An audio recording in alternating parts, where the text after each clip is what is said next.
नमस्ते, जय हिंद, वंदे मातरम। मैं एबी भारतीय। भाइयों और बहनों, आज हम किसी और विषय पर नहीं बल्कि भारतीय देवसेना पर चर्चा करेंगे। जानेंगे कि भारतीय देवसेना से जुड़कर आपको क्या क्या लाभ प्राप्त होगा। जैसे कि हमने दूसरे वीडियो में कहा है कि आप संगठन बनाइए, भारतीय देवसेना का संगठन बनाइए। हर जगह जहां आप रहते हैं वहाँ 10 से 100, 100 से 1000, 1000 से लाख, ऐसे खुद का एक परिवार बनाइए, जिससे आपको मदद के वक्त हमेशा ज़रूरत पड़ने पर आपकी मदद के लिए ये सारे ग्रुप, ये पूरा संगठन आपकी मदद के लिए खड़े रहे।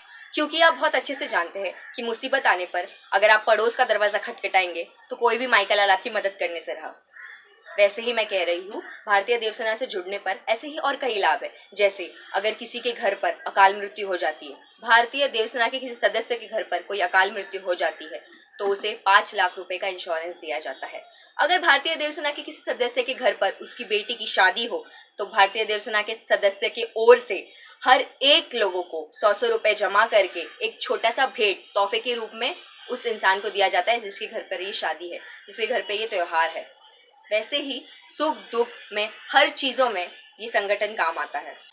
ये संगठित होने के बाद से मेरे मन में एक सवाल आता है, शायद आप सबके मन में भी ये सवाल आता होगा कि 1947 में इंडिया आज़ाद तो हो गया, लेकिन सिर्फ कहने के लिए। अगर वाकई ऐसा होता तो इंडिया डेवलपिंग नहीं डेवलप्ड कंट्री मानी जाती। आप स्वयं कहिए, क्या वाकई हमें सारी चीज़ें करने की आज़ादी मिल चुकी है? मैं आप सबसे यही कह रही हूँ कि भारतीय देवसेना का संगठन बनाइए। आप चाहे संगठित होइए, अभी भी वक्त है अपनी सुरक्षा के लिए। मैं अपने मतलब के लिए आप सबसे ये नहीं कह रही हूँ, वरना अगर आपको ऐसे ही लगता है कि आप अकेले लड़ लेंगे तो जाइए, है हिम्मत, करिए भीड़ का सामना।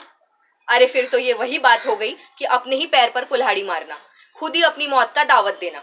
बचपन में स्कूल में जब हम थे, हमें कहानी सुनाई जाती थी कि एक बड़ा शेर कैसे छोटे से चूहे से भी डर जाता है। जी हाँ, क्यों डर जाता है?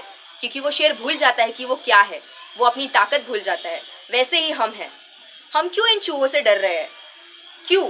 क्या वजह है इसकी? क्योंकि चूहे पूरे झुंड में है, एक है, और हम शेर होने के बावजूद एक नहीं है। हम एक ही शेर खुद अकेले लड़ सकते हैं, लेकिन फिर भी कमजोर पड़ जाते हैं। क्यों? क्योंकि हम संगठित नहीं है।